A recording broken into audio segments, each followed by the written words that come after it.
Warning! The following show may contain strong language, as well as other content that may not be suitable for a younger audience. The show may also contain spoilers for any and all anime and manga, so please ensure you check the description below for the relevant spoiler warnings.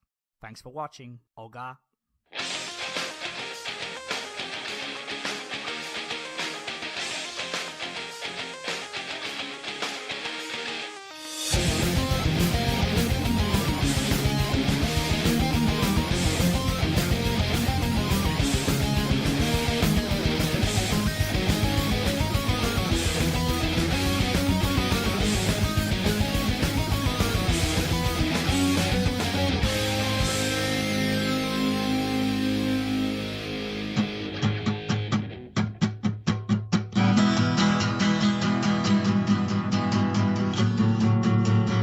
Freaking know what to do, but I do know what year it is. It's not 2016 anymore. Someone should tell me. It's 2017, motherfuckers! Oh! What you gonna do now? Not a whole lot. No, same as usual. We're gonna be just doing what we normally did for the last 2 years. We're just doing another show.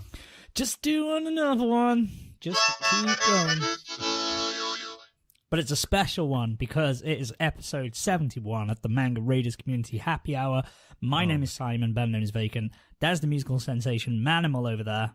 I say over there as if you're in the corner. It's the Manimal here. I'm ready to peanut butter and do things like that. Check out my new album, You Get the Points. It features all new classics such as After School Me Time, Pop-Tart Hero, Umbilical Forte. From there to where, listen to it. Yeah, listen to that one. What was it called again? Because I've totally forgot. You Get the Point. You Get the Point. Not as catchy as Always a Critic, but a better album than that. You know, but still not good. I was going to listen to it, and I was going to give you a little bit of feedback, but then I know I didn't want you to remember me as Always a Critic. Oh, shit. That was a terrible segue. You are a freaking buffoon. I know. I'm still the same buffoon as I was last year, and I will be and continue to do. I can't even fucking talk today. What has happened? 2017 has hit. The clock has struck midnight. The countdown has happened. The ball in New York has dropped. That thing that you always see on TV. Mariah Carey. I witnessed the last celebrity death of the year. Yes. I turned on the TV in like the beginning of that, right? And it was like initially like, it's Mariah, what is happening? It's painful. It was like such a moment to witness live. Well, so it was on. It was on, and I was like just sort of not paying attention to anything. Like I wasn't paying attention to the TV, and then you just saw like headlines and news stories and clips of it on Facebook and Twitter and everywhere. And then it's not one of them. Watching it live was a true wonder because it just never got better. It just only got worse. As she was holding in a complete meltdown the whole entire time, which is fair. I mean, it's not her fault. Yeah, it was. Yeah, it was a fuck up backstage. I can only imagine how frustrating it is. You're playing in front of like 2 million people, even more are watching on TV, and you know. Although she was miming, wasn't she? Well, no, she was doing that one song live. Oh, okay. Right. The first song had vocals on it, and then the second one just played, and she's like, I don't even care. This is an album version, whatever. So she was going to sing the first one, but it didn't work. Yeah, and then she just didn't give a fuck. It's been twisted as like she's been caught lip singing, but that's not what actually happened. Okay, it's just the media likes to paint things that way. I've been fooled by the media. Oh, no. Yeah. See, exactly. That's the point of headlines, to make it look like, oh, it's so bad, but it's like, that's not actually what happened. Yeah, that's fair enough. Yeah. My favourite malfunction on stage was at the Brit Awards 2015 with Madonna, and she was like making a big comeback and making she was performing she had her Rebel single. Heart. And she had that big huge cape around her neck, and she was trying to untie it, and you could tell it's like she was singing and trying to untie it, and she didn't quite get it untied because someone was supposed to come and pull it off her, like just pull it off as she untied it. She hadn't untied it. She was at the top of a flight of stairs that were like part of the stage, and she just got ragged down them stairs by her neck. It was amazing because she was like singing. Because you even had the sound effect of her going, and then like she went down. No. And then everyone was just like, is that part of the show? Is that... Or Madonna. Yeah. She's just trying to be relevant in the current age. She handled that gracefully, I'm not going to lie. She got up and she was, she carried on. She must have. What else can you freaking do? Well, I was like, she fucking broken her neck. That looked painful. Yeah. But no, she carried on to her credit. Good job. Well, all these award shows, right? You just wait for something like that to happen. Well, that's the hope, because really it's boring if nothing else happens like that. Oh, absolutely boring otherwise, yeah. We were going to do our award show. Our award show wasn't boring. We've just not done it this year. We just didn't do it. The Happy Hour Awards, we're taking a break. We've done a lot. We did the 12 Days of Christmas. We did a lot of awards. We did the GOAT Awards, the Wisconsin Awards. It was all very exciting. There was a shit ton of awards that we had to get through. So, we're taking a year off. They'll come back in 2017, maybe. Who knows? Let's stay tuned. The 24 Days of Christmas coming soon. Oh, God, no. Don't. We're gonna start today. And we should have 24 done by next December. Hopefully. That's the plan. Hopefully. Yeah, we probably wouldn't. But no, it was an experience, but Christmas is over. New Year's is over now. We're looking ahead. Well, we're not. I'm saying that, and this whole entire point of the episode. We're still looking behind us now. Well, Christmas is over. New Year's is over. But before we can begin the year, we need to look back at 2016. And that's what we're going to be doing today. We're going to be taking a look back at some of the anime of 2016, try and find some of those hidden gems and also the big blockbuster titles as well that we watched. I'm not going to lie, Manimal watched a lot more. We're going to be using Manimal's list this week. I watched 38 shows, and I'm going to rank them all because why else would you watch so many? I can't say words, even on such an occasion. Cut to a commercial break, please, for the love of God. Okay, now that we're back from messages, when you watch a show, cut to another commercial break. Why can't I freaking don't understand how I literally cannot say S words sometimes when you watch so many. I just did it again. It's like the combination of the W and the S. I'm running out of ad breaks. What is wrong with me? I'm running out of adverts. When you've watched so many shows, you have to rank them. So I'm going to do that now. It's going to be a thrill and a trill. Just before we do that now, as customary of the happy hour, I need to know, Manimal, how was your Christmas? How was your New Year? And how was your week in general? It was the same as always. All those things. Your Christmas and New Year's was the same as always. They're always the same, man. I don't mind that. It's a thing where I'm still at that age where there is an anticipation and a thing for it. Like, I listened to the show, you guys are like, yeah, I just woke up and I was like, oh yeah, it's Christmas. It's never been like that for me. Not yet, at least.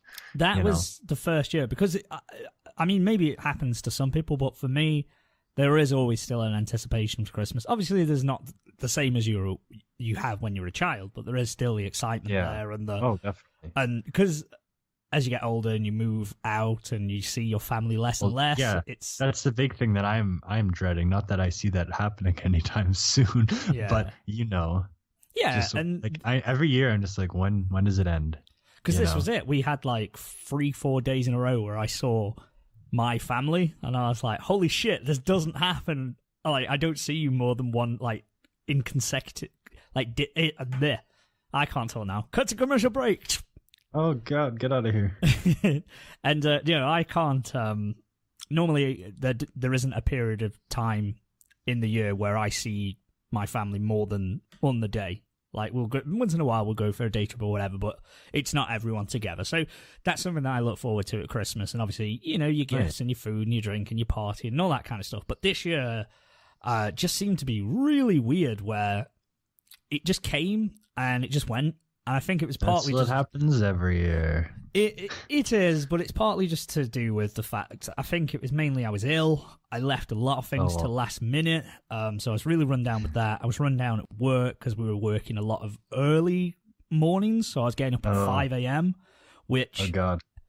Hence why we mostly record these podcasts late at night. It's now 12:30 at night, or midnight, I should probably just say. Yeah. 12:30 a.m. here. I am a night person. I am not an early morning kind of guy, so that just makes me feel like shit. I have no energy. Naturally. So I think it was just a combination of those things, but I've rectified it. I have thought ahead this year. I've put my holidays in. I've put holiday days in at work for the few days before Christmas, few days after Christmas. So either way, I'll be okay. Damn. Forward thinking, just in case I'm still at my place of work, in case they haven't got rid of my ass. But yeah, it was good still. All the same. You didn't get enough numbers, man. That's why didn't get them numbers, but it was good. Yeah. All the same. And a nice standard week. The year's come in, and we're gonna get going. I sort of jumped all over your week there, Manimal. I do apologize. Well, no, because when it's like whenever it's the last week of a break, it's always like, oh god, it's the worst one because you're just like, oh, it's all gonna be over, but it's not because you still have a few days ahead of you, but you still feel like everything is over. Yeah, you know what I mean? That was my problem because I was in work on Boxing Day, so I was literally trying to enjoy Boxing Day, but I was working the late. I didn't start till 4 p.m, so we were having a meal and spending quality time with the family, but I was still looking at the clock. You couldn't really enjoy it too much because you're still clock watching.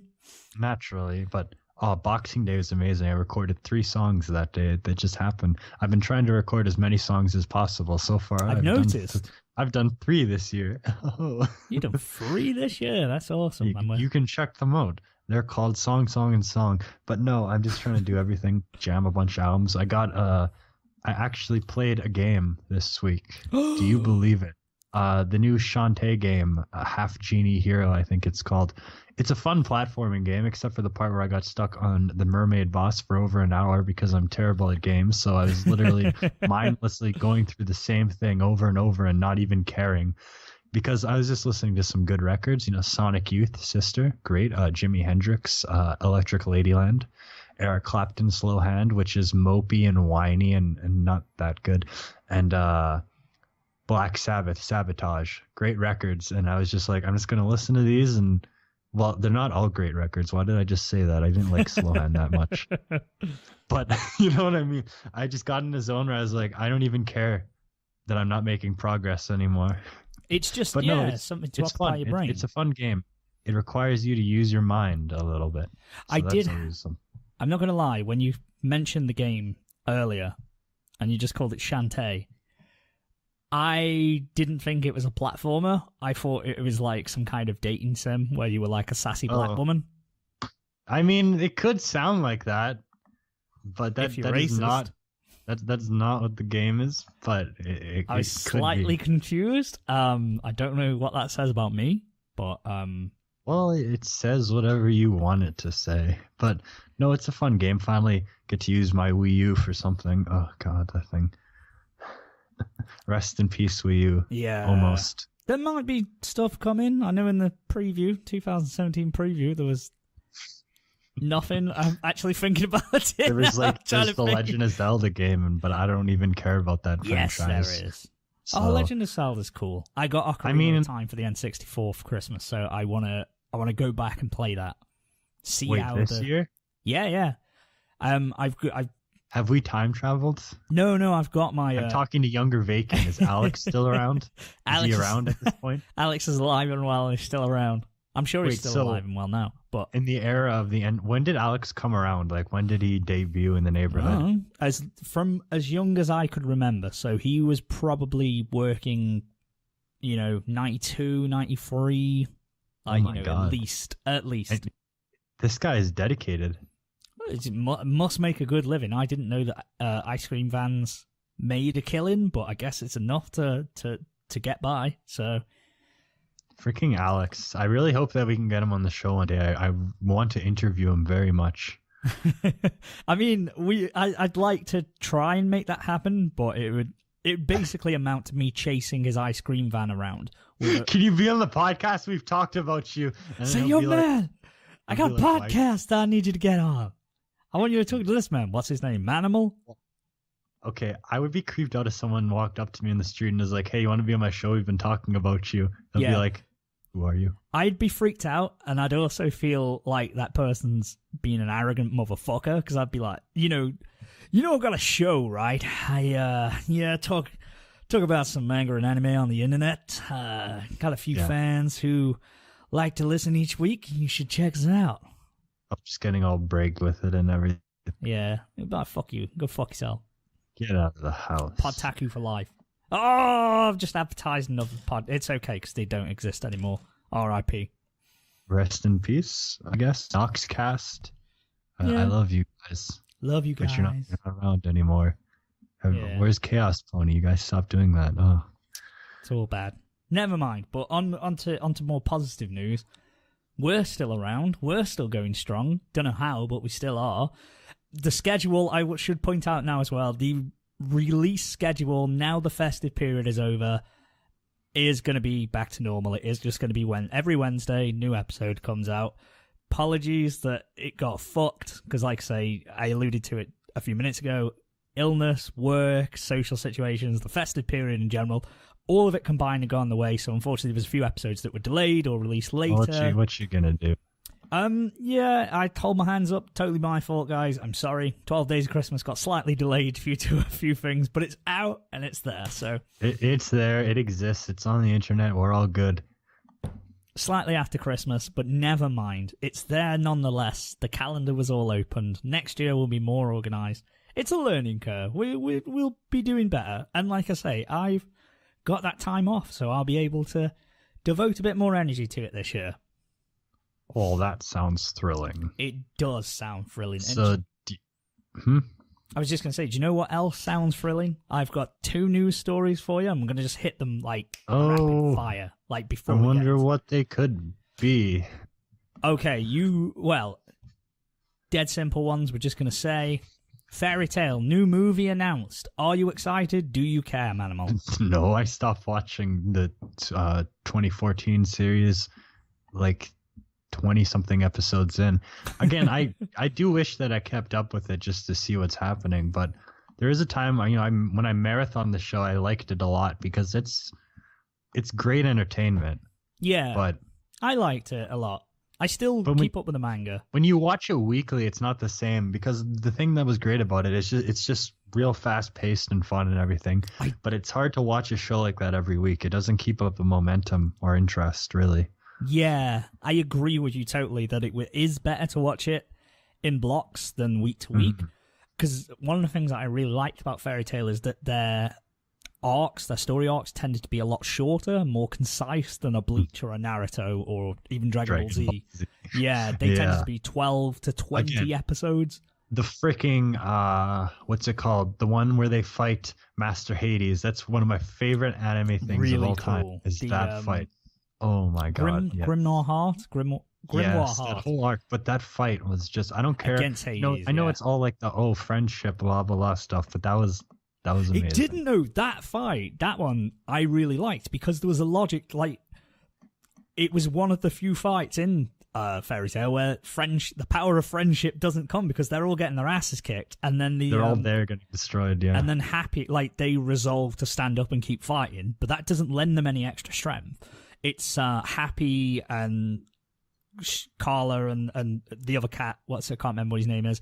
I don't know. They find like his power source, which is like that beating heart in the ship, and they destroy it. Yeah. And that like basically cuts off most of his power and makes him weak. So it made sense, that one. I liked that because it wasn't just here comes, Deus Ex Machina special secret power up that I hidden away. Yeah, that's the problem with a lot of Fairy Tail, is it's just like too convenient. It's most a shonen, to be God. Yeah. It's the biggest timing. problem with Fairy Tail is the lack of development with the characters and the fact that they don't train or do anything to progress themselves. That is true. They just keep doing their thing. That's why Dragon Ball Z actually is amazing when you think about it, in the fact that you really feel the characters level up, and there's such a grand scope to the series. There is when you step back and look at it. Like, when I really think about what Dragon Ball Z did, it's actually spectacular and quite incredible. No one's come close to the power scaling, and done it as well as Dragon Ball Z, in my opinion.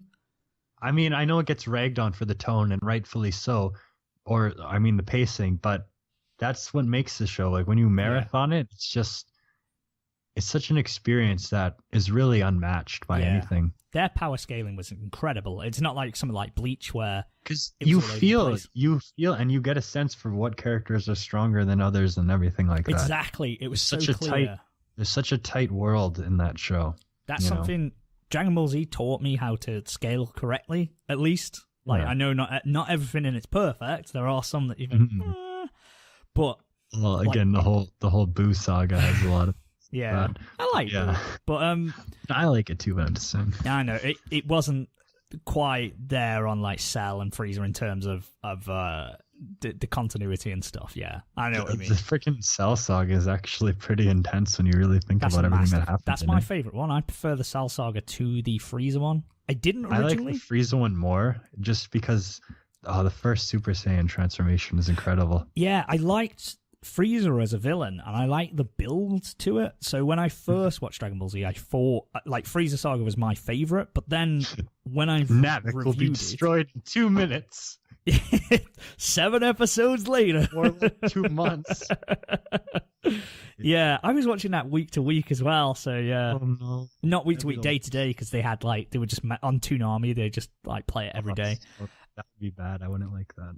Yeah. Oh man, it was funny. But anyway, yeah, Fairy Tail 2017. It is called Dragon Cry, which obviously dragons are a huge part of it. It could be part of the manga, because if you're keeping up to date with the manga, dragons are again being mentioned and a big part of it.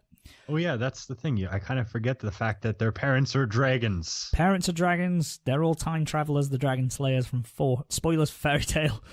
They're all Dragon Slayers are all time travelers from 400 years ago. And dragons. What? I didn't even know that. That's did you not? Sorry, that's wait. Wendy is 400 years old. They got time. Basically, they got shoved through that time portal. So she's actually just however old she is, but she's come from 400 years ago. Oh, that's weird. It is weird. It doesn't make sense. That doesn't make any sense. No, it doesn't. That's so stupid, actually. It's, it's not great, to be honest. They've kind of... Also, Urza is also from several hundred years ago, because her mother is part dragon. It's so weird. What? Try and catch up with it. It's so strange. I don't think I want to. It's I watched gone. A bit of the Christmas OVA where Urza walked home naked. Oh God! Oh my God, that was weird. It's gone strange, but hey ho, the new movie. So we'll give it a try. I'll maybe watch it. And one more news story, because there's not really anything going on, but this just made me laugh, and I wanted to just say this to you. US University features an introductory English course about magic girls. The University of South Carolina is offering a class called Reading and Writing About Magical Girls as an English 101 course. The course encompasses the tropes of the magical girls genre while mixing in feminism and political thinking. I mean, you can do that with those kind of shows. They have themes like that, but why would that be a thing ever? Yeah, this is it was one of them things I thought, is there enough like attention to there is the magical girl genre is actually a lot more varied and intense than I'm not saying credit for. I'm trying not to diss the genre. I think when you look at what aired this fall, you had Magical Girl Raising Project and Flip Flappers, 2 totally different shows. And then I get doing that, but in South Carolina, like one university, a specific class, that's very niche to me, and it's like, is there enough interest to why fill would anyone this class? Take a class like that? Yeah, like that's the ultimate waste. Hey man, are you coming to skip school? Nah. I've got Sailor Moon 101 coming up next season. That'd be awesome. Little Witch Academia, followed by a political breakdown of Steven Universe. That's not even anime. God, of course that's what it'd be. Oh, Jesus Christ. It probably would actually be Powerpuff Girls, all that kind of shit. It would be. I wonder where the feminism comes in. I guess it's strong female role models, and I suppose. Yeah, and I think all the shows have elements of that. I guess. Well, certainly Revolutionary Girl Utena isn't really a magical girl show, though, but I don't know. Would you I don't understand any of that stuff. I'm not going to pretend that I do. I just thought it was funny, just thinking that anime culture has got that far that it's introduced into a university, right? And I mean, it'd be interesting. I'd rather discuss and break down the Sailor Moon anime than I would have some of the shit that we spoke about in high school in English. It was all poems from like 500 years ago. I mean, not 500, but you know, sure. It's like, I get it. Like, this poem's about a guy who's a slave on a slave ship, and it's called Limbo, and he's in limbo because he's a slave. You don't need, like, it there's no other meaning to it. It's. Oh, that was the best whenever you had, like, an exam and stuff, and all you had to do was make it sound like you were very intelligent when you had to break down stuff like that. Oh, it was amazing in grade 12, actually. There was a lyrical breakdown, but it was for Firework. And I was like, no way. Yeah, that's so simple, you know? It's so easy to make it sound like such an intense thing. I was like, this is the easiest question I've gotten in my whole high school career. I believe that Katie was postulating that we belong in the stars and we're also unique and shine bright. We feel like paper bags occasionally, discarded, flowing through the streets. Sometimes I feel like going boom, boom, boom and shining brighter than the moon. I love that song. You know, that, I'm not even going to lie. It's not one of my favorite Katy songs, to be honest, but... It's one of my favorite Katy Perry songs, if not my... In fact, that and This Friday Night. Or is it... My favorite Katy song is always Teenage Dream, followed by Waking Up in Vegas and Self-Inflicted, but... Teenage Dream annoys me, because at the moment, my girlfriend recently rewatched Glee, and Blaine from that show did a version of it. Well, that's unfortunate. And I just keep hearing it in the car over and over again. Teenage Dream is one of my top 10 songs of all time, and the album is also in my top 10 albums of all time because of the profound impact it had on me when it came out. That's the thing that was great about Katy, is that album came out before high school, and then Prism came out in the last year, so like she was there the whole time. Wow, that came out before high school for you. I feel old now. Yeah, you're an elder. That came out when I was when I was out in the nightclubbing when I was 18. 2010. Oh no! Oh well, holy shit! That's even older. When I was 20. Yeah. Her first album came out in 2008. Yeah, 2008. That's what I was thinking. Teenage Dream was 2010. Oh, okay. Sorry, that's my mistake. I was fucking up there. But yeah, because I remember Hot and Cold. Hot and Cold. That's a cracking one. Yeah, that's off her first record. Because you're hot, then you're going. Yeah. Anyway, I'm not gonna say it. I like Katy's first album a lot because it was like a cheerleader gone rock almost. Yeah. And there were a lot more elements of organic instrumentation, which Katy will never go back to. But please make your fourth album good, for the love of God. It'll be okay. It's going to be even better now that it's got all the Donald Trump references in. So, I mean, I'll always love Katy, but come on. I kissed a Trump and I liked it. Just, because you're red, then you're blue. Let's talk about anime. Because I'm gonna build a wall. Let's talk about anime. Manimal.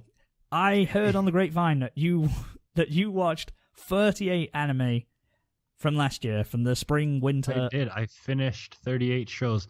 This is not counting shorts except for 3 half-length ones. Oh, okay. So yeah, this is just finished shows, by the way, guys. So if there's some that you think have been omitted and we've spoke about before, this is because it's only ones that have been finished to their completion. Well, everything is finished, but as in ones that I personally have finished. That's what I meant. I just said it really badly. Yeah. Okay, let's begin. We're going to dive right into this. This is the official Manimal, and Vacant chimes in sometimes, anime 2016 ranking.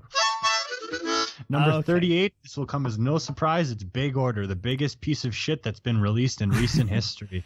Big Order is absolutely horrific, but it is entertaining because sometimes it almost feels like it knows how bad it is. And then sometimes it's completely unbearable. And I just finished it just to see how bad it got. And I was surprised how terrible it indeed got after every episode. It was car crash viewing. I forgot that this was 2016, Big Order. I thought it was last year, which is pretty incredible. Was it winter? No, it was spring. Oh, my God. It was only 10 episodes, thank God. But It was just very bad. Speaking of something that you couldn't think of could have got any worse, your next entry is one that I totally forgot about. Mayonnaise Oga, or Maya Oga, The Lost Village. This is a show that's like, we're survival horror. Just kidding. No one dies and they fight boob monsters in a forest. This show sucked. Yeah, and which is gutting because I had such high hopes for this one. It looked cool. I thought it was going to be like an anime equivalent of Lost. In fact, the first episode wasn't too bad. But the first episode was all right at setting an atmosphere that it completely discarded. Yeah, looking back on it now, because like I say, there was a bit of suspense, and you were like, they kind of didn't really build on it, but there's a foundation there. And well, it's like they're on a bus ride to start a new life in the woods, and then something bad happens. Except what actually happens is freaking ridiculous. Yeah, there's something bad happens. Doesn't happen until like episode 3 or 4, I think it was. Like the first. Again, Mayonnaise Oga is watchable for how bad it is and how dumb it is. That at least makes it enjoyable. It could just be pure shit. Like, I didn't drop these shows, let me put it that way, you know, because there's at least something to keep watching for, even if it was just like, okay, how bad is this going to get, you know? Yeah, I dropped it because I was just like, nope. Can't take it, Can't do this. That's it. And then number 36 is Matoi the Sacred Slayer. Speaking of magical girl shows, this is an anime original one that is, I almost forgot I watched it, and it just finished like 2 weeks ago because there's nothing memorable or noteworthy about this show. Mm-hmm. It is such an anime. As in, they were like, we're going to make a show. It's and by then they made numbers. A show. I didn't. But they didn't do anything with it. Yeah. It was pretty much, it's what I call the filler of the anime seasons. Like, you always have these ones that are just there as if they're just there to take up TV time. And just, you know, that hits the necessary beats by number. Manufactured anime. Pretty much. There is a pretty entertaining third wall breaking character, which was actually funny sometimes. Third wall humor I don't like very much because I find that it's very cheap. It's easy to be like, you're acting so out of character, and just stupid jokes like that, you know? It needs to be done right. It's like toilet humor, basically, at this point. Like, something like Deadpool obviously does it incredibly well, but otherwise it's just such a cheap go-to, you know? Yeah. No, I agree. It has to be done right to work. Yeah, and then number 35 is Pandora and the Crimson Shell.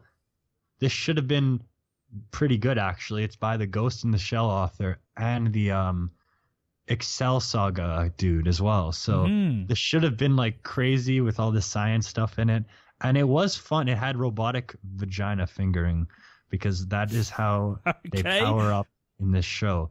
That is literally something that happens in this show many times. Can I just say that robotic vagina fingering may actually be the episode title? I mean, that's what happens. I'm not even joking or exaggerating. It's crazy. And this show should be hilarious, but it's just forgettable and kind of bland. And then number 34, it sucks to put it this low, but it's got to be Orange. This show melted down, and the production was terrible, and it was a very bad adaptation. A shame, because I was really intrigued by the first few episodes. Like, it starts off pretty well and has potential, but the art gets so bad that you cannot look past it anymore. Yeah, they either got lazy or ran out of money fast. Oh God, it was not a good adaptation. I didn't like it at all. Yeah, Orange was it had a really interesting concept though.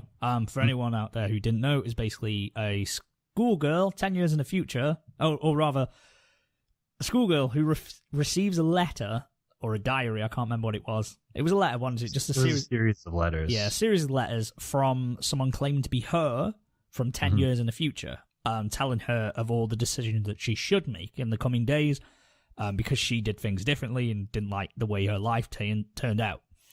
So she's learning to trust him. I like that. I really enjoyed that aspect. It's a very good concept, actually. And same with her conflict of like, you know, it's easy to tell yourself these are mistakes, fix them. Yeah. But it's not as easy to act on them. To actually do it.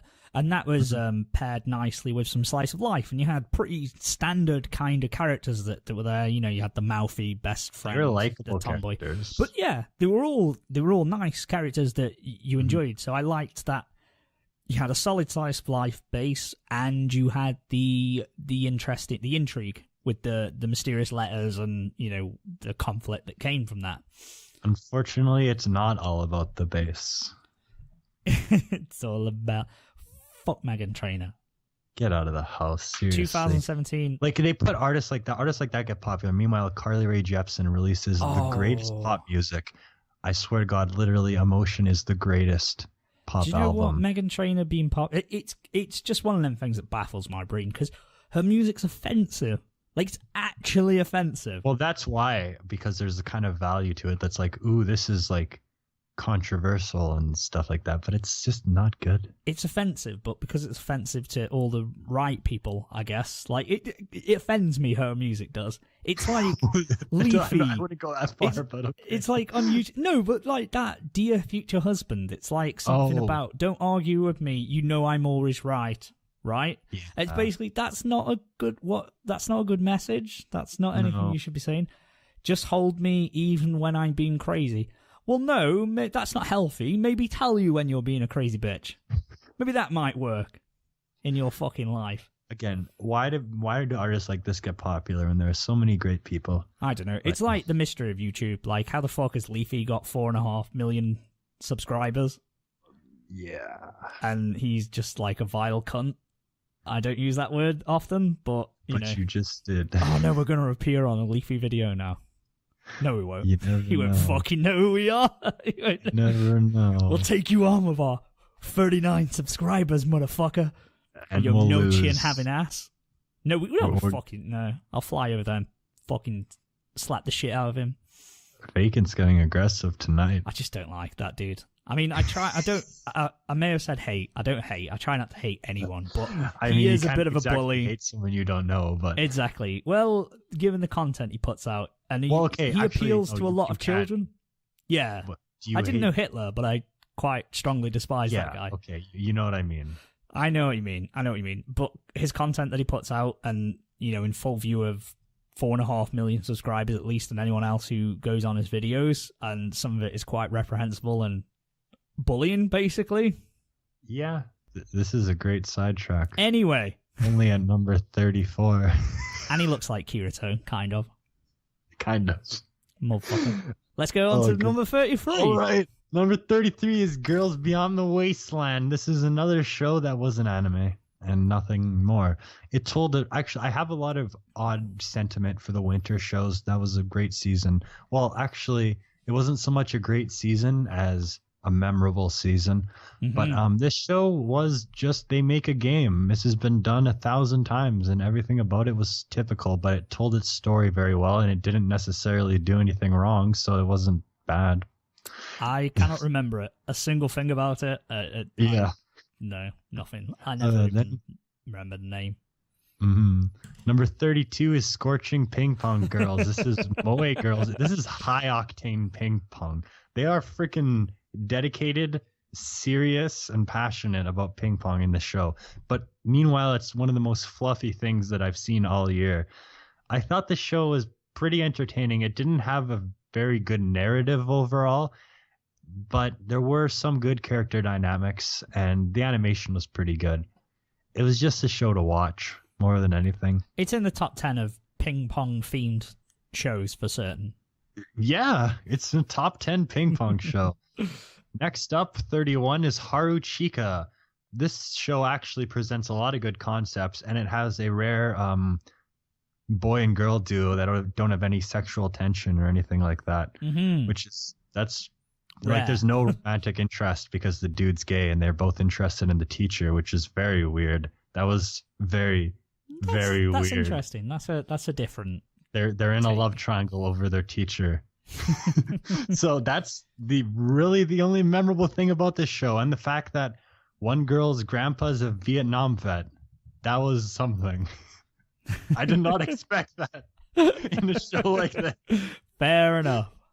Yeah. Number 30 is Anjay Virgin Angels, whatever. This is a show where they're naked most of the time and they bathe, and it's not even like all that ecchi. It's just weird, but it was like very entertaining. But there was like supreme melodrama. And this show, I don't understand how this was made, but all the voice actresses are freaking great. They're all very I'm losing my train of thought at this exact moment. They're all It was great. a show. Number 29 is Maso Gakuen HXH. Wow, this ranked this highly.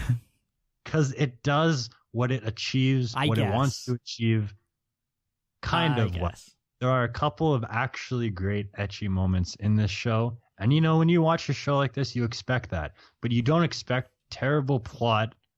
And this show was no fun. There was really no fun or anything, any kind of joy or passion or anything in this show. It was just like, it's a vehicle to see some nip. Yeah, and I'm pretty sure they're gonna make season 2 now because I don't know. I think the Blu-rays sold well, obviously. It looks like a show that they'd probably just they'd milk it for all they can. Well, actually, the show aired uncensored, so it's not like buy the Blu-rays for that, you know. But it was something to behold. It was the outrageous ecchi. Well, not really. There's one more outrageous, but we'll get to that much later. Number 28 is Magic of Stella. This is Moe girls making a video game. Remember how I mentioned that other show is just like that? We had another one, except this show hits on a lot of great artistic themes that are quite relatable. And the only thing is, it looks like you can snap their limbs right off. The art style is not great. I didn't. Yeah, sorry, I didn't realize there's that many video game making moe shows out there. There are because there's going to be another one coming up soon. Well, Girls Beyond the Wasteland isn't a moe show and it has guys in it, but this one is very much moe and it's its job. Number 27, I didn't want to put it this low, but it's To Be Hero. I'm surprised. I guess it's a short. I guess. Did you finish it? Still not watched the last episode. That's why. Oh. I did not like the conclusion of this show at all. I thought it starts off very funny, very great, actually. The first few episodes are fantastic in the show, and it keeps it going for a while. But I did not like the last few episodes of this series. Mm-hmm. I feel like it just kind of blew itself up and it ran out of jokes. Yeah, it becomes less...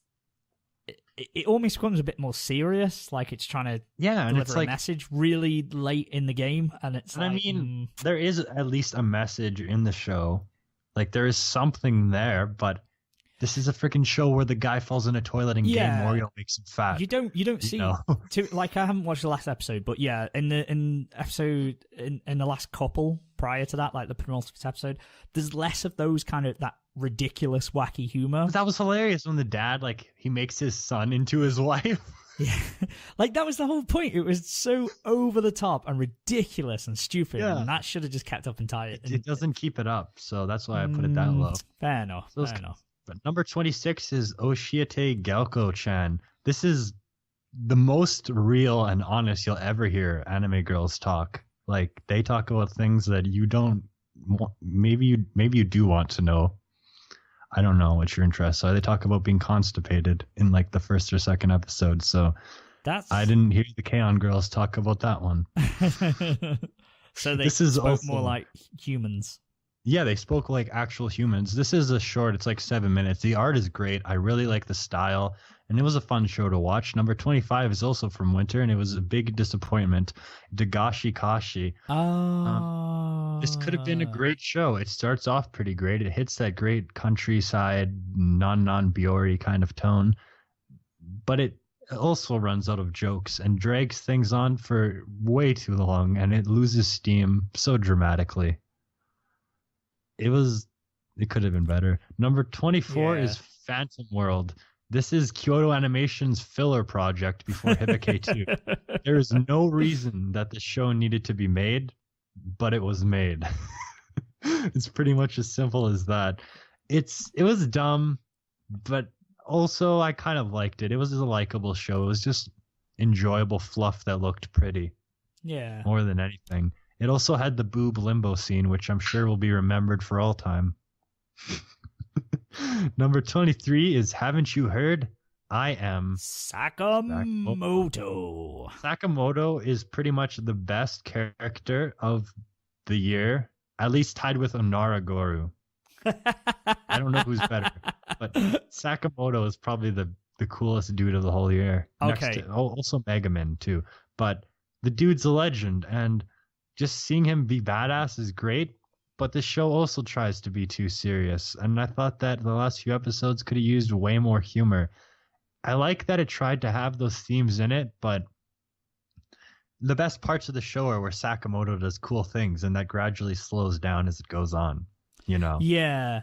I will offer a retraction because I ragged on this show when we read the summary and we did the season preview. I said it was dumb and it was stupid, and I refused to watch it, even though everyone was saying it was good.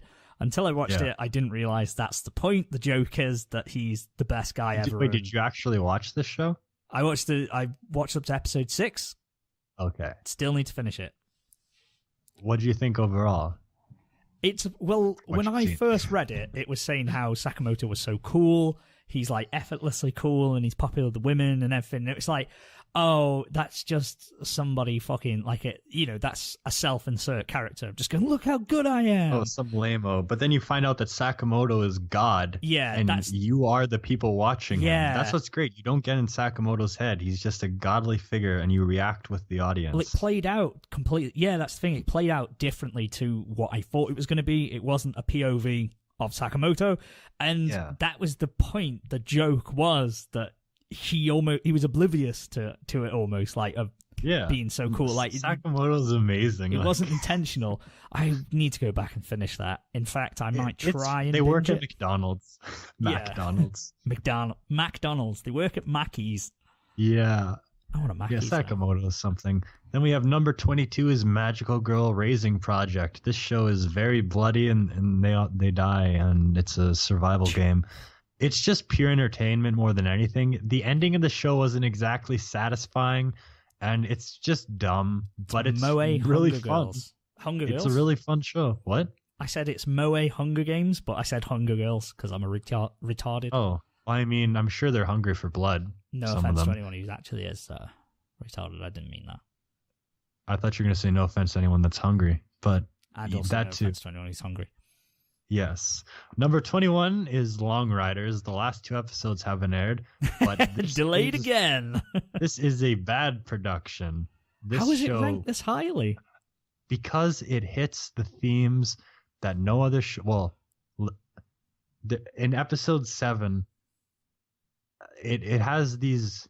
It hits the very specific slice of life feels that are very hard to do, and only certain shows can actually do this, and it does it because it's such a pleasant and encouraging show with like the biking themes and everything. Yeah, and the characters are just all incredibly nice. Like usually in shows like this, like the blonde girl would be like super bitchy or whatever, right? And just kind of she'd be a classic tsundere. Yeah, but they're all very normal characters. They're and they're all like it. It's a shame that the show isn't great because it should be. It's just the production is not good at all. Yeah. Production schedule is not good at all. It has those warm feels that it gives you, so that's why it's at number 21. Number 20 is Tanaka-kun is Always Listless. This is a show about the most boring human on earth, literally. Yeah, I didn't watch this one. The wonder of this series is that it's not boring. It's actually quite funny because... Again, the joke is that he's lame. This guy just is so lazy and he sleeps all the time. But it has such a great, again, that kind of just chill slice of life feeling. But it also has great humor and setups and pacing and everything like that. Yeah, it's the reverse Sakamoto. Good. Pretty much is reverse Sakamoto. Tanaka-kun is not as cool as Sakamoto, but I still think that it was a lot of fun. The art style is really nice. It's one of those shows that's good to watch week by week because if you try to marathon this, you get bored. You're gonna become Tanaka-kun by the end. So I don't think you want to do that.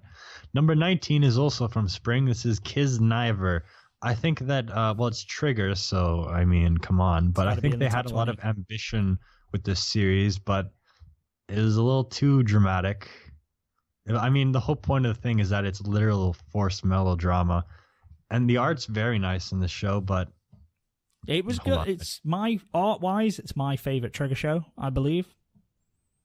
I still think that Kill la Kill is better stylistically. I didn't much care for Kill la Kill's art style. I get what they were going for.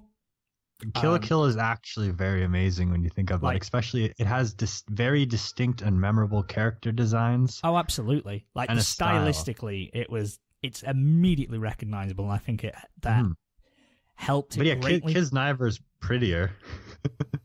There's no denying that. I'm not a huge fan of that sort of. I don't know. That's just personal preference, personal taste. But yeah, Kisniver started out okay, but I lost interest, to be honest, which is never a good sign. It wasn't that it was bad. I just lost. It's so dramatic. Yeah, it wasn't bad. I didn't stop watching it because it was bad. I just, when I lost motivation to. Yeah, I know. It didn't leave an impression really on me. It's not fully satisfying in the end, but Trigger tried to do something different with this show. So whatever. I hope they're doing Little Witch Academia, so I do hope that'll be better. Number 18 is a show that maybe doesn't need to be this high, but it's memorable. It's Netoge, or what's it called again? So You Never Thought There Was a Girl Online, I think is the English title. Mm-hmm. It looks like a generic and lame harem show, but it actually has a straight romantic path. It's one of the actual only romance shows of this year, because there are like none. Yeah. But a bit thin on the ground.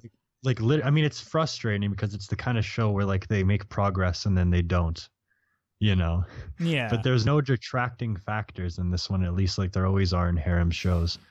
It did a lot of that stuff very well. And the ecchi didn't even register in my mind because it wasn't even good, or it was so cheap and just funny most of the time. But the ED for this, Zero Ichi Kizuki, is my favorite song of the year in terms of anime, of course. Oh, really? I can't describe why, but it hits this feeling that just does it for me. And I don't know, this show is very memorable for some reason. It shouldn't be, but it is. It's a weird thing like that. Number 7, because it reminds me of like 2 years ago and stuff. Number 17 is Erased. Whoa, 17? Yeah, it's only 17. Erased starts off as an incredible thrill ride. Oh, wow. It was great to watch week by week, the cliffhangers. And I did not like the last 2 episodes of the show. I thought that the conclusion was just so unsatisfying, and there was nothing that I liked about that. I will agree with you there. I will agree that the last 2 episodes, it paid off, but it didn't pay off how we would have wanted, or in as satisfying a way as possible. Yeah, spoiler alert if you haven't seen Erased, but I thought that just the whole idea of like they're doing this thing where it's like, all right, he's a kid now, and then he's in a freaking coma to become an adult again. Yeah. And then he just didn't mind that. It was a bit lame how they caught the criminal and then him jumping off they caught the murderer. It was pretty obvious. It's just this moment where he falls off the roof and he just cuts back gets to him. Into like a fucking giant airbag. Yeah, he wheels himself. Well, he falls off the roof and he lands on a giant airbag. The moment made me laugh because it was actually kind of funny. Exactly, it's funny. It didn't feel epic or like this. They finally caught him. He's been trapped. Like, the murderer is obvious in it. It's so good because it started off. I thought the first 2 episodes were very good for this show. I'll be honest, Erased, out of the few anime that I watched this year, Erased is probably number 1, number 2, just because 90% of it was really, really, really well done. The final 10 was meh. The conclusion is very important in ranking a show overall, because even if it's enjoyable on the way there, if it doesn't fully pay off, it's not going to leave a great taste in the end, I feel. There's not been that many amazing animes this year. That's true. Like I say, the ending, there have been, but not ones that you've seen. The ending is true. Like you say, the conclusion, it should pay off well. But to be honest, more often than not, shows do dip at the end. They do same with stutter over the next finish line. Number 16 is Cabaneri of the Iron Fortress. This show is also an incredible thrill ride until the last episodes. Eventually, there's a point where you realize this show's dumb, but it also throws the coolest things you've ever seen Yeah, at you at the same time. It has a freaking guy. Wade chokes himself out in the first episode. And then stuff that happens in the end, like it just has the coolest things, but it's kind of dumb. And the last conflict is dumb, but the action is so incredible. Yeah. The last conflict is a bit rushed because they just thought, I guess they just needed a focal point for the bad guy. Like they needed an evil villain. But to be honest, I just thought that was them setting up for season 2. There's going to be a second season of Cabaneri. There's no, there's no doubt about it in my mind. There were a couple times when I was watching the show and I just felt like I was watching a new classic or something like that. But then it just kind of went down as it went on. But it was so good for the first few episodes. Yeah. Art style, really, really good. Done by Studio Wit, same people who do Attack on Titan. Absolutely fantastic. The action animation was really good. Characters were pretty good. The best action of the year, non-stylistic. There's another show that I think is better in terms of that, but in terms of just having cool things happening, this is the best one. Yeah, I'd put it above Berserk and Mob Psycho and Boku no Hero Academia. Of course you're going to put it above freaking Berserk. In terms of action. The sequence of them fighting on top of the train. That is the best scene of anime 2016 besides the pool scene in a Manchu. Number 2, I'm going to talk about that later, but number 2, my second favorite scene is that train scene because it was freaking amazing. It was amazing. That's what I wanted more of, to be honest. And that's why it's so low, because I was like, these shows should have been good. Erased and Cabaneri should have been like top 10, but they just weren't for me. We should do another episode on shows that ended that went out with a fizzle and some that ended with a bang, how they're supposed to. Yeah, we definitely can do that. And we could the spoiler cast. Yeah. It'd be a good idea. I'm going to jot that down. Next week. We'll do it next week, in fact. Cool. There we go. Number 15 is Sancha Sanyo. This is a cute girl slice of life that actually has surprisingly great characters and animation. This show has a lot, I don't want to necessarily say depth, but there's great elements to these characters and they are very fun to watch. It's not just some typical high school moe fluff like I thought it would be. It was actually, it highly excelled my expectations. And it was a lot of fun and the animation was fantastic and it was a great show. Number 14 is Girlish Number. Now that I think about this should probably be number 18. Because when I think about it, is Girlish Number really better than Erased and Cabaneri, even if they didn't end well? But I thought Girlish Number starts off, it has very sharp commentary on the industry. It's taking all these digs at light novel artists. But it also is a good character drama, even if the narrative sucks. And it introduces a plot device character in the last few episodes to force character development. Yeah. And it has all these divisive and the narrative is not good. But the idea of having voice actresses that aren't nice and bubbly all the time and show behind the scenes of that is good. I think this show did something good, but it wasn't told very well. And there were good characters, but there were a lot of character arcs which were useless and had nothing to do with the rest of the overall narrative. Number 13, Girlish Number should not be this high. Number 13 is a great show. It's a new game. This is the bright, colorful, and oh so fun and warm slice of life that takes place in a game office. However, it's not a normal game office because there's no way this show is realistic. There's no way these people are this happy and cute. It's just, I'm not going to believe it. But this show is a lot of fun. I loved watching it. It was a great show, great slice of life, very colorful, fun to look at, fun to watch every week.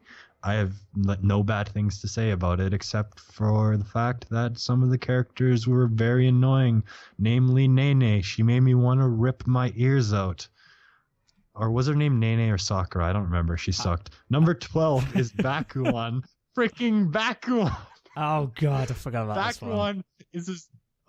Moe girls can do anything. That is the theme of 2016. Moe girls can do anything. They can freaking ride motorcycles and meet up with Jesus with a bowl on his head. This show is amazing in its absurdity. style. I mean, in terms of narrative, it's pretty much just K-On! With motorcycles, even down to introducing a character later on, like Azusa, and inserting her in the OP. It's so obvious in what it tries to do, but it's such a great. It's so absurd. There are all these crazy things that happen in the show. It's so much fun. I enjoyed it a lot. It's crazy. Again, I'm telling you, people, these freaking moe shows are more than you would expect out of them, because you're like, oh, they're just going to be like, it's so fun. But they insult motorcycles the whole time and tell you how much it sucks and how stupid it is, you know? They're not just making this out to be a glamorous hobby or anything.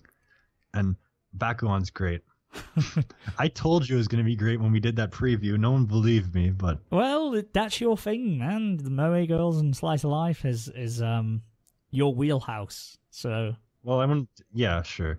Because number 11 is Kaijo. Oh, Ooh. Kaijo, the show comes in, it slams in, the serious comedy was great. It was so much fun. Nozomi is a great lead. It's so absurd and memorable, and it does crazy things, and it just amps itself up every time. You're like, okay, I can't get crazier. And then they're twisting nipples and their drills. And it was like, this is wild. The animation was bad in the last episode, but I like Kaijo a lot. I think it was great narrative, actually, for what it was trying to do. And its sense of humor and comedy was just freaking great. It had a lot more substance to it than I thought. I thought it was just a cheap fan service show. And it had more to it. It was good comedy and stuff. So it was fair play. Yeah, Kaijo is great. Now we're in the top 10. We're in the top 10. If you've made it this far and managed to listen to me slur all my words, you stick with it as we find out what number 1 is, if you haven't skipped ahead already. Number 10 is Hibike Euphonium 2, the second season of Kyoto Animation's wonderful, beautiful, absolutely incredible looking concert band show. Mm-hmm. And season 1 was kind of a blend of a lot of things. It had a lot of Yuri bait and all these other themes, but season 2 was way more focused, slower, and had these great character dynamics. And it's freaking Kyoto Animation. You can't top their animation. You can't top the Kyoto. Like, every episode is freaking wonderful. Like, it just looks so incredible, and the character dynamics and everything were great in the show. It was fantastic. Number 9 is Flip Flappers. The last 3 episodes were not great. I didn't like the way the show came together, but it is so much freaking fun. And there are some truly, just saying a word like spectacular isn't enough to define some of these episodes. Mm-hmm. I thought in terms of animation, it was the best show because every episode has style and personal touch and art value. And stuff is just happening in the show, and it's just so fascinating. Like the Super Robot episode and the Desert episode, it does so much, and it's all like super. There's too much symbolism to handle in the show, but I thought just to have an original show like this was great. It didn't end perfectly, but it was just incredible in terms of art value and everything else. Number 8 is Space Patrol Luluko. Really? Freaking Trigger. Oh my god. This show is so amazing. It's another show. It's pretty high. It's a half length, but there's no way it cannot be up here because this is all the great guys at Trigger going crazy once again. They had a lot of fun with this one. No. And it ties together a Trigger verse, and it has freaking Don't Lose Your Way in it. That was the moment where I was like, this show is a masterpiece. And then the ending, it's so... Space Patrol Luluko is incredible. It's just an incredible bit of Trigger absurdity. Number 7 is a Manchu. This is one of the most lovely slice of life that I've ever seen. My god, it was too much for the soul. The pool scene was the greatest thing that I saw this year. Let me tell you, that tone that it hits is like, shows just don't do that all the time because it's very hard. But explain it to me, because I never watched a Manchu, and that sounds quite hard hitting. Just saying that 2 characters are floating in a pool while leaves are around them, it doesn't mean anything to you. But what would was it a no? Well, because it was about getting what was her name, Teko, into diving. And then when she finally accepts it and dives in the school pool, and they're just floating there, and the way it's animated, and oh my god, it was so good. Like I can't describe it because there are things in this world that I cannot describe. Okay. One of them is K-On! And the second one is this pool scene in Amantia. I can't describe why I like it so much, but it was great. Let me just put it that way. All right. Fair Number enough. 6 is Real Life. This needs to happen more where shows are released all at once, because that was a great viewing experience to just watch a show that's fresh and new. Just have it all at once like that. That was awesome. And it's just a freaking great high school show with fantastic characters. They get fleshed out very well, and there's good drama, good high school drama. Keep that in mind, not like Kiss and Ivor. Real Life was just I highly recommend it to anybody because it was great. Number 5, let me tell you, man, you freaking underestimate Moe girls. You don't even know a thing. High School Fleet was incredible at what it tried to do. It's a show where Moe girls engage in naval warfare. They literally fight each other on boats, and it takes place on a boat the whole entire time. It wasn't Cancol, was it? No, it wasn't that garbage. It was something because High School Fleet knows that it's silly. So there's all this humor that's happening in these big serious battles, but it's so well directed that the battles are intense while rice cookers are breaking and stuff like that is happening, Like, it's just, the characters are great. And again, another original show. That's always great to see. And it's freaking Moe girls on battleships. I don't need to describe it anymore because it was incredible, and it's number 5 on my list. Number 4 is Flying Witch. Speaking of freaking amazing slice of lives, oh my god, it's like so whimsical and fun, and I mean, most people would probably think that it's pretty boring, but if you like slice of life and you like that kind of slow-moving stuff with great characters that's grounded, I mean, it's as grounded as a show about magic can be. Yeah. Which actually will surprise you because it just like, yeah, magic's real. It's like, whatever. They don't make a big deal about it. The fact that this freaking character grabs a broom and starts flying. It's like, oh, that just happens, I guess. It's just the way that it made everything so normal, and it just had a great tone. Number 3 is Assassination Classroom 2. Oh god, yeah, this was this year. Yes. Oh my god. Talk about an amazing adaptation. Talk about a satisfying finale. Holy shit. That was an incredible end to this series. I just is so happy that this show got its full 50 episode adaptation. It was great. I so did much not think fun. we were going to get this many episodes. I'm so happy that they did. Again, I told you, man, I didn't expect to almost cry over a freaking octopus creature. He's an awesome character. Because he is. Koro Sensei is amazing, and all the students are great, and just the fact that there's so many episodes and you get to know them as well as you can know fictional characters. And this is what I always say. I much prefer shows that are more than 12 episodes a piece. I mean, for something like this, I totally understand that. I don't like to watch long shows normally because I don't have patience, but I had the patience for this, and it was amazing. Number 2 is Love Live Sunshine. Yeah. It is the best lesbian drama of 2016. That is actually what this show is. I swear to God. This is the most angsty shit I've seen for a show like this. I'm not even exaggerating. The angst in the show was just insane. It was even more than the first season of Love Live. It was off the charts. And it was good. I mean, you knew that I was going to put this show this high. Like, it's no surprise to anybody. Like, but it wasn't like, I would say if it's shit, and it wasn't shit. I watched Love Life, the original. Yeah. And I enjoyed it. It's quite good. I mean, again, Love Live follows a formula where it's like, it's cute and fun, and then there's freaking drama. Yeah. And it's super angsty. Oh my god, in Love Live Sunshine, there's a scene with Cannon and Mari where they slap each other in the face, and then Cannon's like, Jesus Christ. But it's great, Love Live Sunshine. And then the number one best show of 2016. We're here. We're in number 1. Okay, this is Manimal's top show of 2016, guys. Get ready. number one anime of 2016 is ReZero. Just kidding. Screw that. It's Konosuba. Freaking incredible. A brilliant comedy that was great the whole entire time. It's such a just. I've talked about it so many times in the show already, so I don't want to get into too much detail. Okay. But it was beyond all expectations of what a show like this should be. It was hilarious. It had a great world, memorable cast. Everything about it was genius, and it was the best anime of the year, I think. Okay.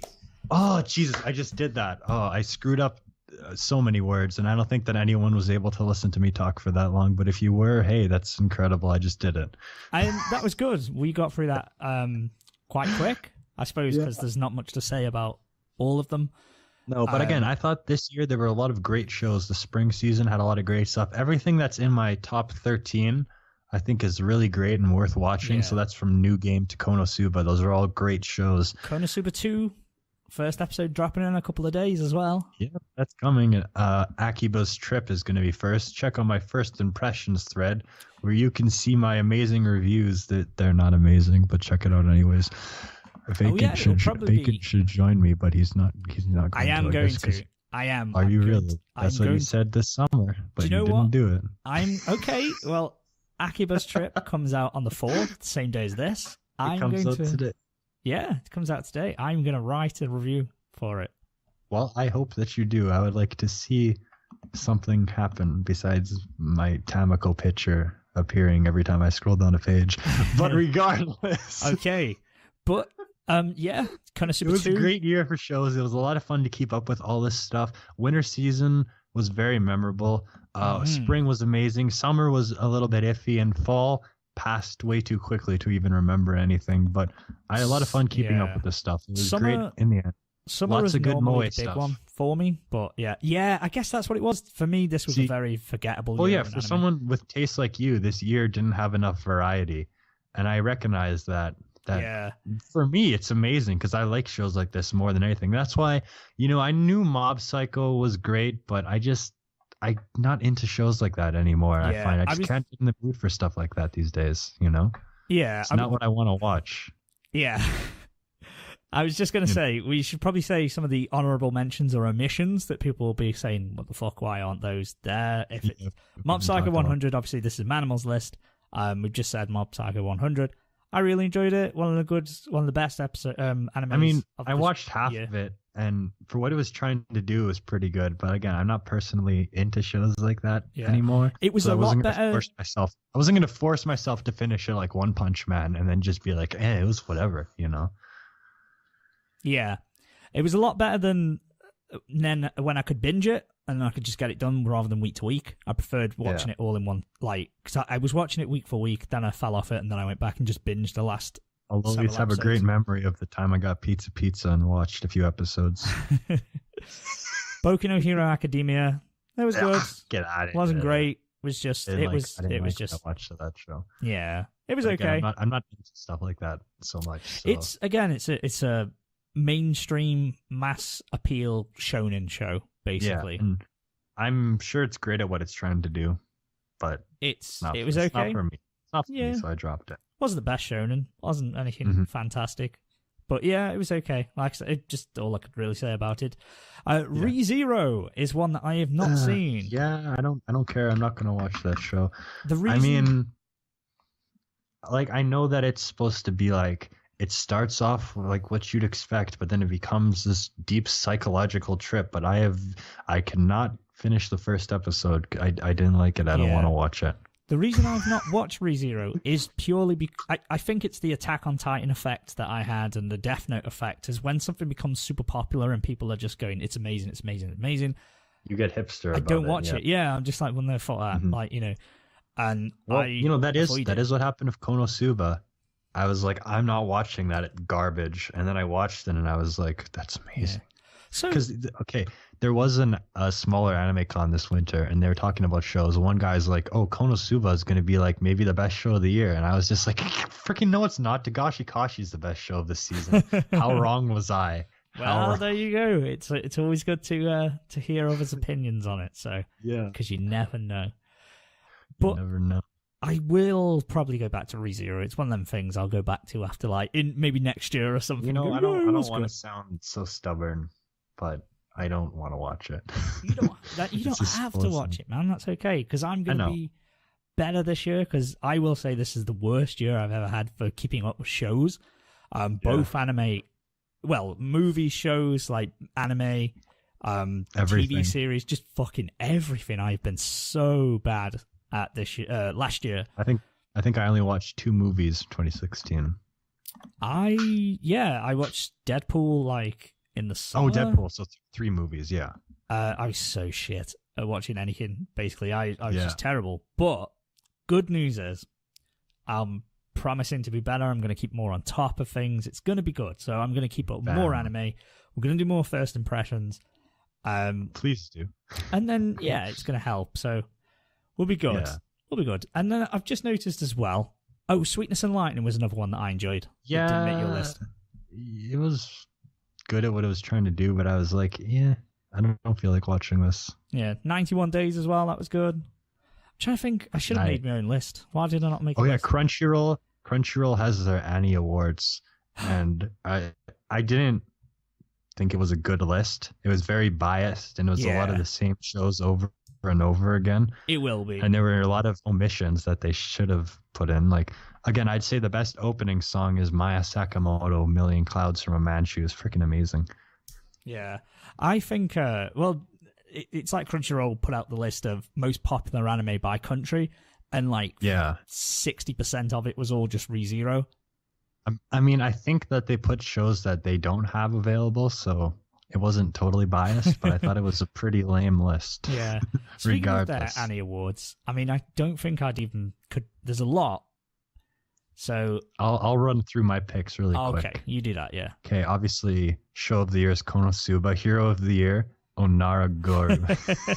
He is a freaking hero, and if nobody can recognize that, it's too bad, really. Yeah. And then we have Best Boy, Sakamoto. Best Girl is Johan or Megamin or Nozomi. Best Animation, Flip Flappers. Most Heartwarming, a Manchu.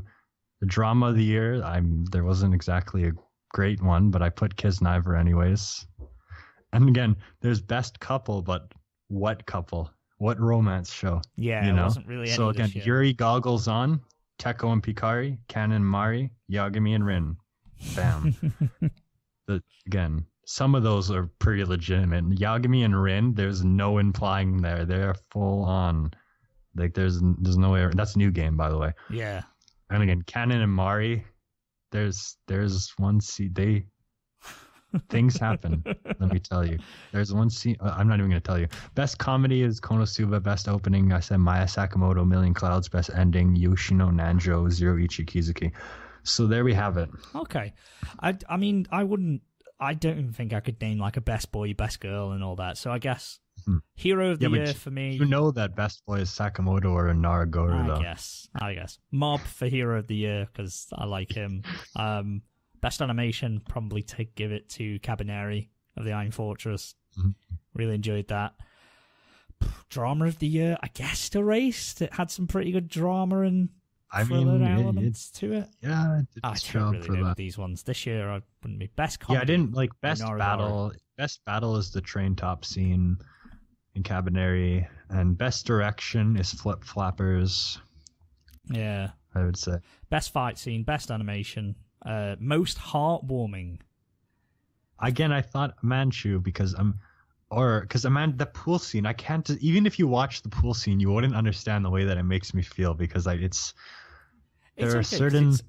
a reason that I like shows like this so much, and it is probably some deep-rooted psychological thing. Well, there's a lot need to write of subtlety to certain scenes. It's like trying to explain Reservoir Dogs to someone, like trying to explain Reservoir Dogs the film and go, watch this, it's really good. It's about a bunch of bank robbers who have ran back to their headquarters, and that's pretty much the only location.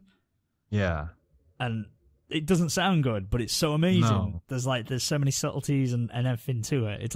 It's just the way that things connect with people. There are always going to be certain themes that just do it. That other people be like, why do you even like that? You know? Yeah, that's true. I'm massive into shonen. It connects with me. I don't like shonen as much, so there you go. There's a perfect example right there. People, if someone goes, why don't you like it's bland, it's blah blah blah. You like, we both watched K-On, but my feelings for it are probably a lot more defined than yours. I think so. I enjoyed K-On. I've written 3 songs about K-On. You can check them out. 3, actually, I think 2 or 3 songs on You Get the Point. Anytime I say Black Cat, you know who I'm referencing. I'm yet to write a song on K-On, so you're ahead of me. So I've got to step up my game and release a few.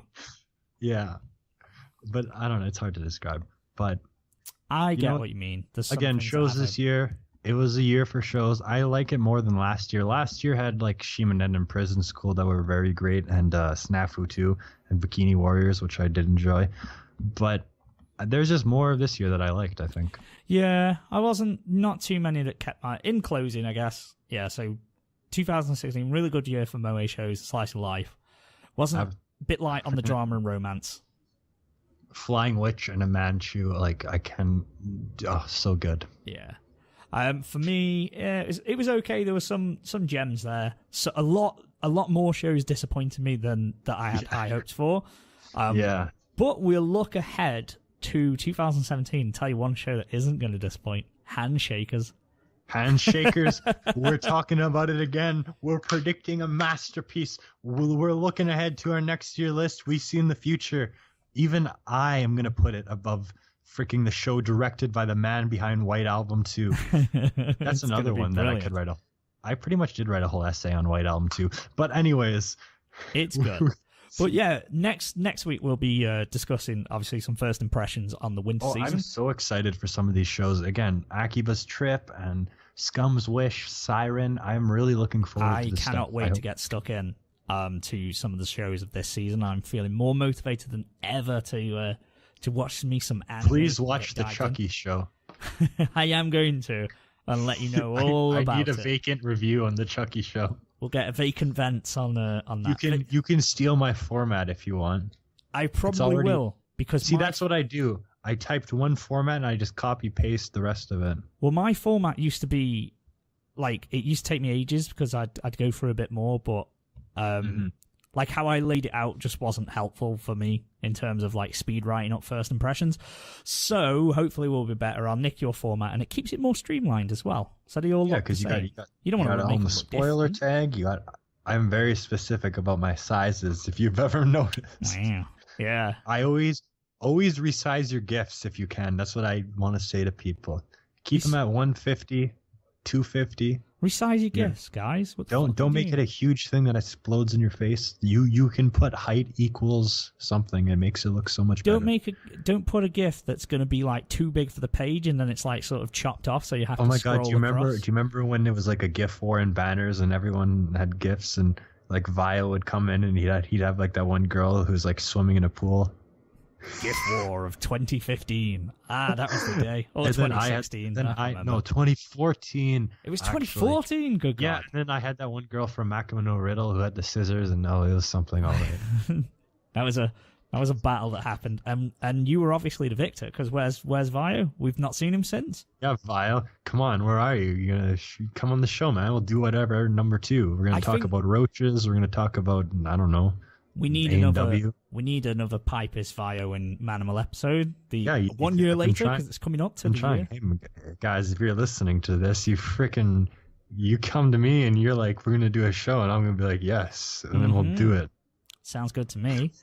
So next, look forward to that in the next couple. I can't believe that it's actually been a year since we did that. That's impossible. There's no way that's conceivable. That's what I was doing the other day, and I was like, it's been a year since I watched Nana. What? This is impossible. Well, when we were just going through the list, a lot of those shows, I was like, "Holy shit, that was last year." I thought it was 2 or 3 years ago, but I know, insane. Really quick, what did any shows that weren't from this year that you watched this year that were good? Any shows that weren't from this year that you watched? There is, but I just can't. For me, it was my rewatch of K-On. Freaking put that shit over the top in my top 5 right there. Yeah. Nana, Kimi no Todoke, Sketchbook Full Colors, Those are the big ones. Do you know, I definitely have watched something, and I have watched some, but I just can't think of them off the top of my head. That's why I was so bad with not even making a list. I have watched more than 10 anime this year, but I could name 3 before we started looking at your list. I was like, oh yeah, Manga came out. Oh god, yeah, Mob Psycho. Oh, like Mob Psycho this year is in the summer. I was like, shit, yeah. When you do first impressions and closing reviews, you remember everything. That's true. I have a list on my phone for every show that I've watched.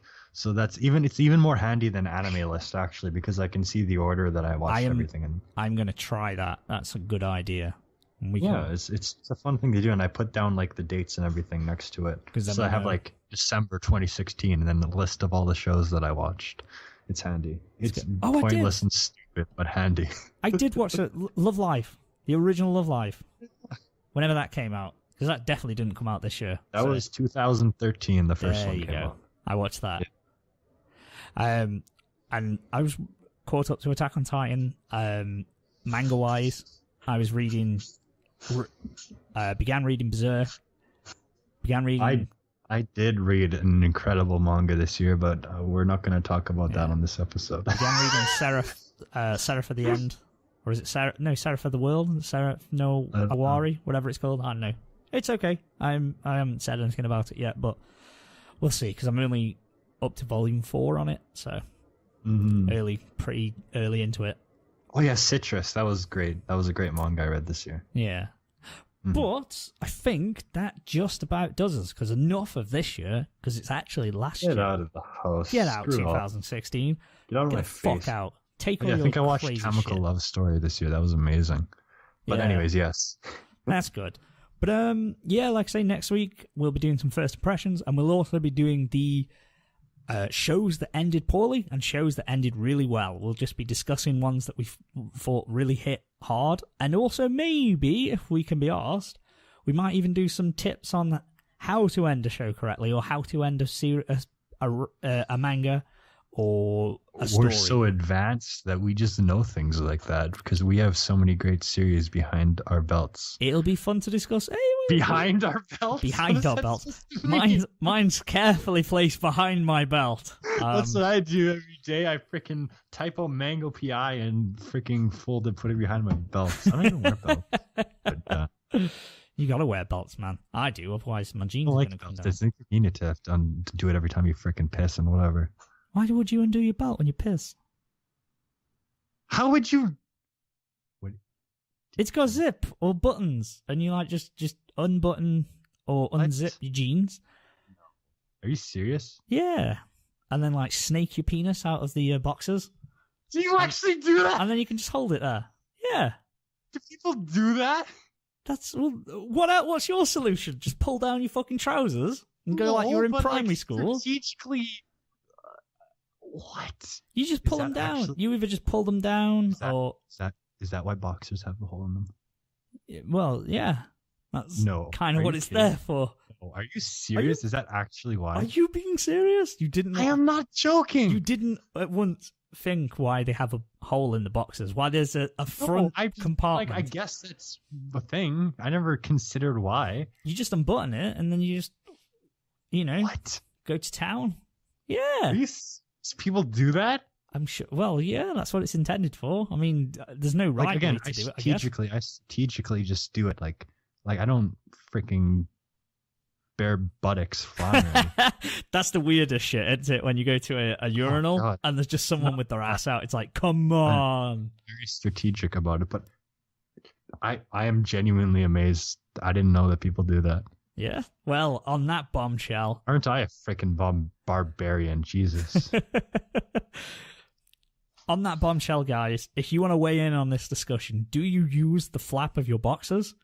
Or do you just pull them down? But only the front. You kind of do it. You do it with both hands. I know what you mean. You got to pull the front, hold the front down, and then hold. I've done that before. See, wait. You don't have to aim that way because you have your hands. You don't have to touch anything. You still got to aim. And you still got to wash your hands afterwards. Very important. You move like your underwear and stuff. You don't touch your ding. Okay. Weigh in on this discussion, guys. We're very, very curious to know. Comment on Twitter or whatever. Hashtag Boxergate. Why not? I've just made that up. I don't care. Yes. Fuck it. Let's go.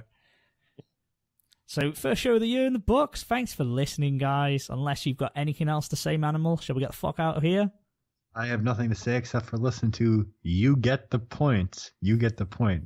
Go listen to that. Listen to my white boy reggae song and my white boy funk song. Oh, I cannot wait. In fact, we will go out on the white boy reggae song. You should do the funk song. It's better. Okay, we'll go out on the... It's called... The song is called Today is the Anniversary of... No, what's it called? Today is the Anniversary of my favorite movie. Okay. Well, this is the musical stylings of Manimal, a wonderful chap who I believe is going to go places in the near future with this musical.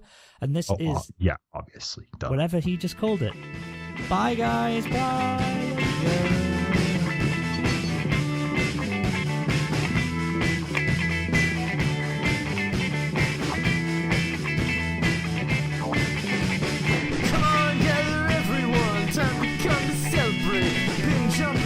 So long, circles mark the date. Some men sit around, others go create. I don't care, it's here at last, now we don't have to wait. Critics sit around, decide how many stars to rate. In my eyes, they're just like broccoli on a plate. Today's the anniversary of my favorite movie. Been watching it so long, now it's almost here. Today's the anniversary of my favorite movie. Sit around, everyone.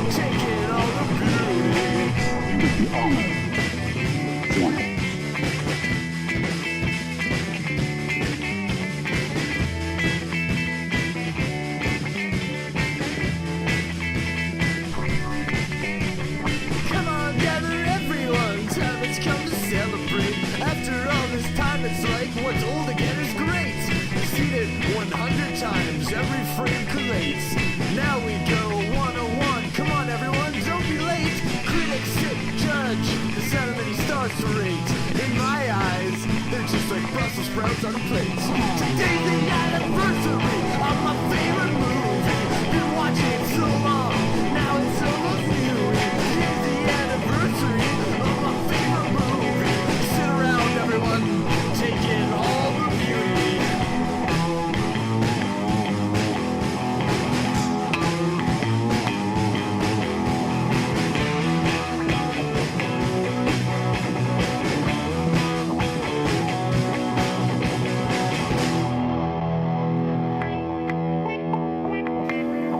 Een beetje rustig. Dan net het.